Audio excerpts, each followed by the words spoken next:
A lot of people put off having kids so they can focus on their career, so they can kind of establish themselves financially first before they, settle down and start a family. We just had our third kid. So that's, if you're wondering why the channel's been a little bit quiet recently, it was 2 weeks ago. Here's the little guy. You can meet him. Say hello. Little newborns are the best thing, honestly. They're not that hard. All they do is sleep and eat and poop. So we are right in it. We've now got like a small family. 3 kids seems like a ton now. We've also got, of course, our little tiny puppy. So as you can see, I'm up to my eyeballs quite literally in cuteness and in responsibility.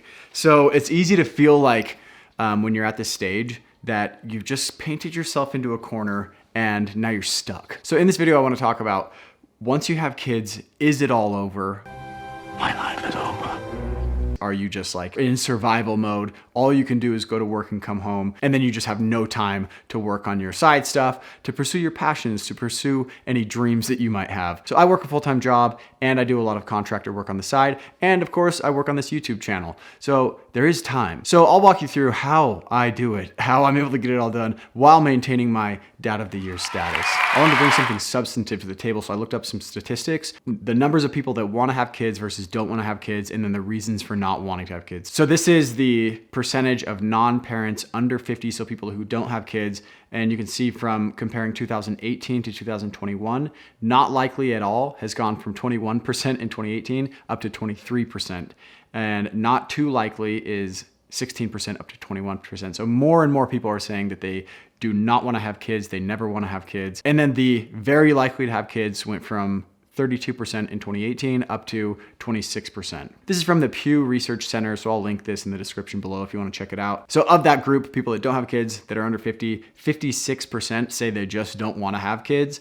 and 43% says it's for some other reason. And the reasons being 19% said medical reason, 17% said financial reasons, 15% said no partner, 10% said age, 9% said state of the world, and then on down, climate change and the environment, and partner doesn't want kids as like the last thing. So it's interesting to see the reasons people don't want to have kids. And last on this list is freedom. I could just pack up and go and move to Europe tomorrow if I wanted to. I don't have to think about anyone else but myself. If I have a child, I have to think about their thoughts and their feelings and how they feel about doing that. And I don't want to bear that responsibility. I want to be able to do whatever I want, and I can't do that with a child, so. Financial reasons would be that, I want to focus on my career. I want to establish myself. I want to become successful before I have money. Or I want to be ready. You always hear, I want to be ready to have kids, which you're never ready. Once you have kids, your instincts kind of kick in and you find yourself doing things that you didn't even know was possible from yourself. So if you're one of those people that doesn't want to have kids, you don't have to go to my comment section and explain why you don't want to. Totally fine. It's not for everyone. Some people want to live a peaceful and quiet life. Some people want to have a very sparse funeral where only, their nieces and nephews that kind of felt bad show up.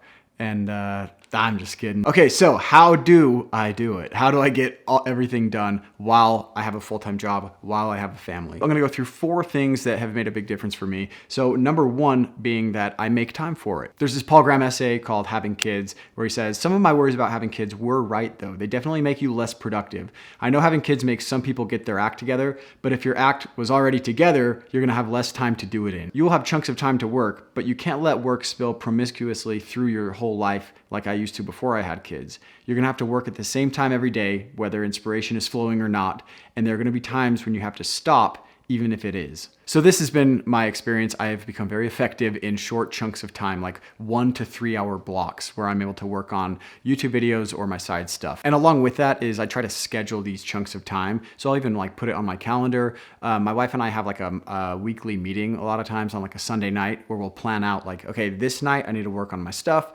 and this night and this morning. And then I've got that set time when I know I'm gonna be able to work on my stuff. Then I can be more present in my dad duties when I'm with the kids and actually enjoy that time. I heard this thing from Jocko Willink in a podcast where he said that he didn't write a single word of his books while his kids and wife were awake. So he did it all at night, and he's a guy that doesn't sleep a lot. He sleeps like 4 hours a night or something like that. But the point is that there is time if it's important to you. If working on your business or whatever it is important to you, then you'll make time for it. It's just like anything else. If you want to go to the gym, I find a way to go to the gym every day. I find a way to put in an hour just because I like doing it. It's like a priority for me. Same thing with, watching sports or playing video games, or, your friends calling you up to go to dinner. Like whatever it is that you want to do, you make time to do it. So I found that scheduling in chunks of time during the day when I'm still feeling fresh, when my mind is still clear, that's when I'm the most productive. And that leads into the next point, which is I work on my side projects, YouTube channel, creative pursuits during the workday.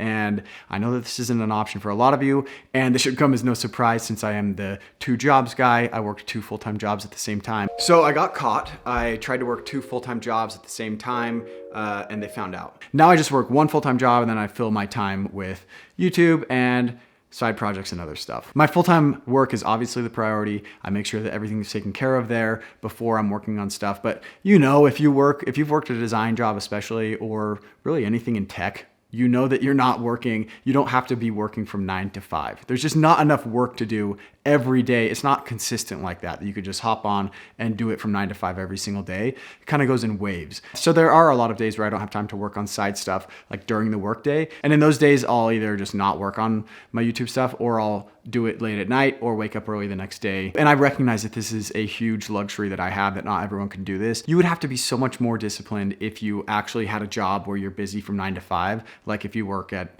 a hospital, you are driving trucks or whatever it is. If you can't be working on your side stuff during the day, then you would have to be even more disciplined about getting work in at night or in the mornings or on the weekends, which would be incredibly hard. So maybe if you are interested in pursuing, some kind of business or thing on your own, it would be worth finding a remote job that's a little more hands-off that would allow you to, work on your stuff during the day. The next thing is you do have to just give some stuff up. Like I used to love watching sports, and I hardly watch any sports anymore. I used to love hanging out with friends, and I almost never hang out with friends at night. It's almost like you can have your job, your family, and like one other thing that you do really well. The next thing, and this makes all the difference, is a supportive spouse. Like I said before, we do like a weekly planning session a lot of times. Then it's all about communicating like, hey, I am hoping to work on my stuff from 3 to 6. Is that going to work? And then she has like an expectation in her mind. But yeah, when you have kids, you do have to cover and move, as Jocko would say. Like someone has to be watching the kids. One person is shooting at the bad guys, and it's called suppressive fire. That gets the bad guys to put their heads down and hide. And while the bad guys have their heads down and they're hiding, that allows the other element or the other individual to get up and move. That's the cover and move part. So cover means I'm shooting my gun.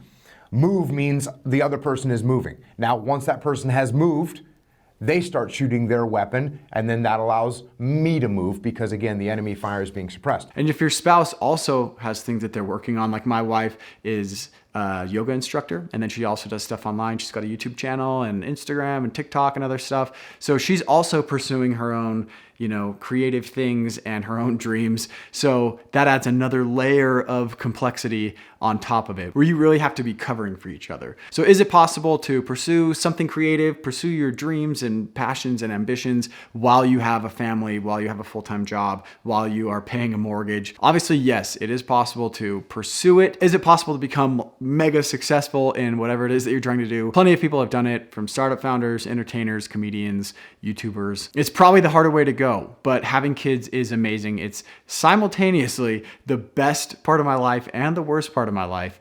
It's a strange thing. I like the way Paul Graham ends this article. He says, "I hate to say this because being ambitious has always been part of my identity, but having kids may make one less ambitious. It hurts to see that sentence written down. I squirm to avoid it, but if there weren't something real there, why would I squirm? The fact is, once you have kids, you're probably going to care more about them than you do about yourself. And attention is a zero-sum game. Only one idea at a time can be at the top of your mind. Once you have kids, it will often be your kids. And that means it will less often be some project you're working on. On the other hand, what kind of wimpy ambition do you have if it won't survive having kids? Do you have so little to spare? And while having kids may be warping my present judgment, it hasn't overridden my memory. I remember perfectly well what life was like before, well enough to miss some things a lot, like the ability to take off for some other country at a moment's notice. That was so great. Why did I never do that? See what I did there? The fact is, most of the freedom I had before kids, I never used. I paid for it in loneliness, but I never used it. I had plenty of happy times before I had kids, but if I count up happy moments, not just potential happiness, but actual happy moments, There are more after kids than before. Now I practically have it on tap almost any bedtime. So if you have kids, I'm very curious, what has your experience been with productivity and having kids, pursuing your dreams and ambitions, while also balancing being a good parent? Leave a comment down below, and I'll talk to you guys in the next one. Bye.